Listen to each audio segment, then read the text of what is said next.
aynan tadbirkorlar tomonidan to'lovda naqd pulni O'zbekiston milliy valyutasi bo'lgan naqd so'm pulni qabul qilib oladigan bo'lsa, qanaqa tadbirkorlarga nisbatan jazo choralari ko'zda tutilgan?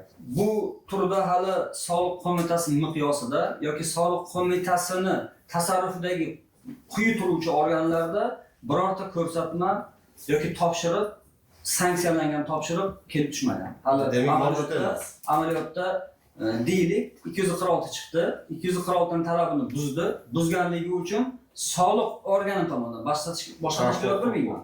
Soliq organi tomonidan tadbirkorlik subyektiga qaysidir yo'sinda ta'sir chorasi qo'llash bo'yicha hali mexanizm yoki ko'rsatma mavjud emas. Demak, bu oddiy aytganda shunday tushunsak bo'ladimi? Ya'ni naqd pul qabul qilganligi uchun soliq organlari tomonidan tadbirkorlarga nisbatan chora ko'rish bo'yicha vakolat hali yo'q.